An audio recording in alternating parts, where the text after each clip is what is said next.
जंगली चीते का पालतू कुत्ते पर हमला।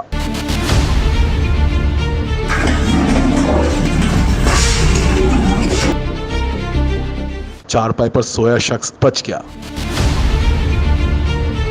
सीसीटीवी की फुटेज ने रोंगटे खड़े कर दिए।